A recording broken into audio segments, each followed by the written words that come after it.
Welcome to the first edition of Sports Rants. I'm your host, Chris Romano, and today we're going to be talking about the best quarterback in the league. The best quarterback in the league, despite the criticism and the recent Super Bowl loss, is still Cam Newton. The reason for Cam Newton being the best quarterback in the league is, to me, obvious. The man had no one.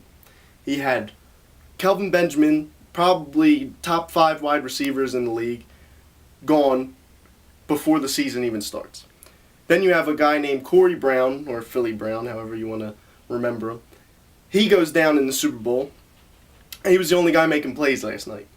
Ted Ginn Jr., yeah, he's good, he's fast, but he's not everything he's made out to be. And he's not a top 5 wide receiver. Greg Olsen is a top 5 tight end, but you don't see teams win more than the sufficient amount of games like they did with just a great tight end. It's because of leadership, because of a quarterback who makes things happen. Okay? Peyton Manning does not make things happen. All right? He looked terrible. I hope he does give it up, because this is the last time you're ever going to see him in a championship unless he's on another great defensive team. Players like Tom Brady, yes, he's good. Yes, he's won 4 Super Bowls. But look at the defenses. Look at the players he's had around him.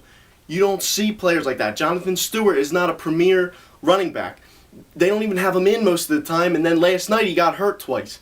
Yeah, he came back, showed toughness, but he's not an elite guy. He's not an elite running back. Top quarterbacks in the league do what Cam Newton does. They show up day in, day out.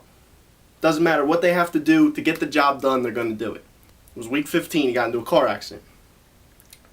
He gets into a car accident from that day until week 14 or 15 again of this year. He had not lost one regular season game.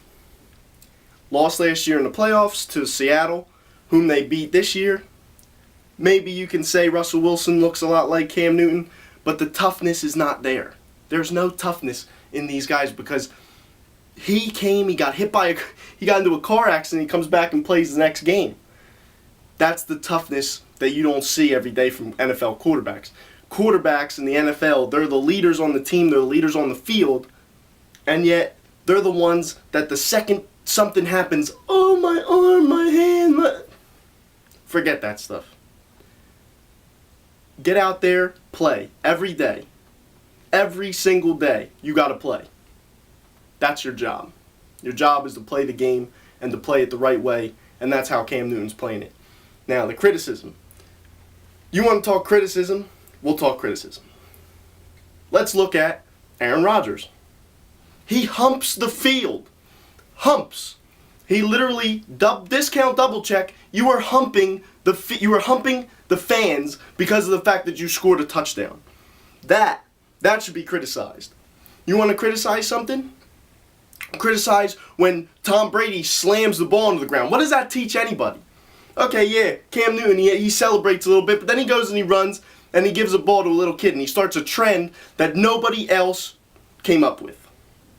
What Cam Newton does is Cam Newton teaches you how to have fun. Okay? And I think that because of the fact that he's a man in a business and he's supposed to be a professional, people miscue the fact that he's still having fun. It is still a game. In the end, it is a game. And it's a game that you're supposed to have fun. And when he's standing out there and he's having fun, people get mad because of the fact that he's doing so well. Leave the guy alone. That's all it comes down to. Leave the guy alone.